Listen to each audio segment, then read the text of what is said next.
Welcome to the Generation Kids Daily Devo podcast, where we move from wonder to worship, looking for God at work in the world around us, ready to ask the tough questions and discover what His Word has to say to us. Today's episode is titled, Gimmicks and Mimics, Bro, and it comes from me, Casey Taylor. Do you have a brother or sister? Brother. Or maybe brothers and sisters? If you do, I bet at some point you found yourself in the situation I am about to describe. One of you says something, and then the other one starts to mimic what's been said or done. It might last for a few sentences, or if unwatched by a parent, it could last for hours. Is that all you got? Stop it. Stop it. No, seriously, I mean it. No, seriously, I mean it. That's it. That's it. What I've always found fascinating is how someone impersonates another person.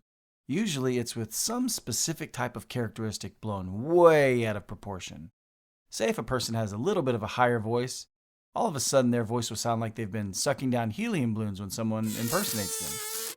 Or if they have a little twang in their voice, all of a sudden an impersonation sounds like they've lived in the wild, wild west for decades, riding horses and going to rodeos. Mimicking is something that we all do, even if it's just internally. We watch and catalog other people's behaviors to better classify the people that we're around. How they walk, talk, their mannerisms, or sayings. We take note of people's habits. And sometimes, so much so that we actually wind up adopting some of them. I actually had a roommate in college that used to say, bro, all the time. Bro! Like he'd just come in from surfing and was ready to chop it up with me, which means to talk about the killer waves he'd conquered. But he wasn't a surfer. He was just super fit, muscular football player dude who wasn't playing anymore. And just looked like he was put on earth to make me feel really bad about how few muscles of mine you could see when compared to his. Yes! But we hit it off, and we became good friends. But this thing he said all the time, bro, was so over the top that it became something that me and all of our other friends started saying, but not in a subtle way, more in a, we're all impersonating Nate sort of way. And it wasn't just that he said bro all the time. He also extended his arm out and put 3 fingers outward towards whoever he said it to, his thumb, pointer finger, and middle finger, almost like a T-Rex claw, and he'd do it in a smooth motion. He'd recognize you from across the campus and shout out, bro, while shooting those fingers outward like he was trying to reach out to us with his super bro energy.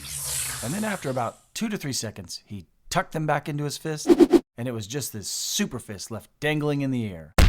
So do you know what I did? One day over Christmas break, while I was at the mall, I came across a cart that let you make molds of your hands for gifts. So I made what we all started to call the bro hand in the mold, and got my hand put on a trophy stand with an engraving on the front that said, Bro of the Year Award, and I gave it to Nate for Christmas.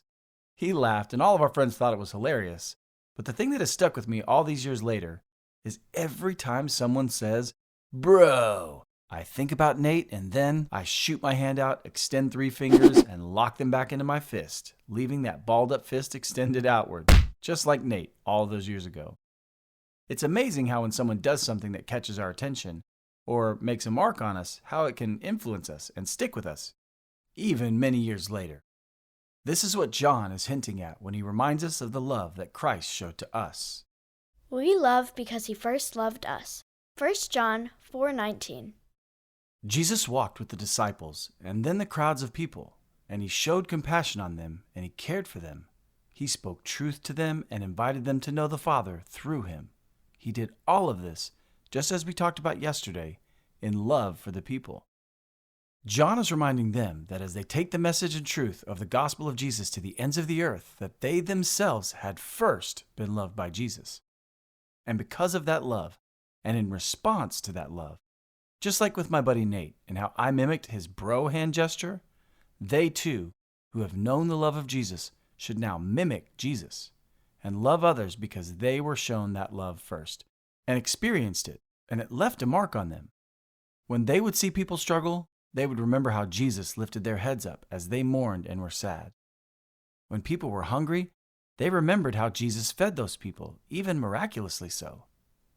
When people were hopeless, they were reminded of how Jesus called them out of their own hopelessness and sin and made a way for them to be called sons and daughters of God through his sacrifice on the cross.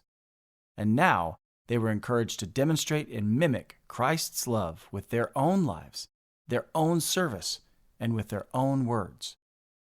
They were to walk around as Christians, which literally means little Christs, to do what he'd done and to speak what he spoke and to love just as he loved.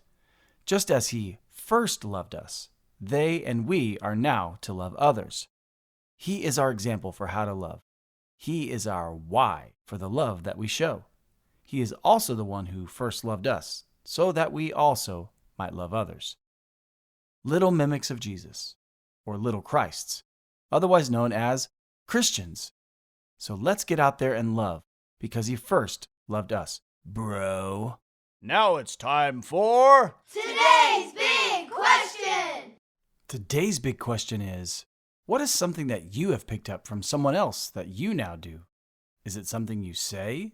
Is it something you do with your hands? Is there anything spiritual that you do because you've seen it done? If not, what could you do and mimic? What might help you love others in the way that you have been loved by God? Thanks for listening to the Generation Kids Daily Devo podcast. If you want to keep in touch with us on all our social media platforms, check out the links in the description.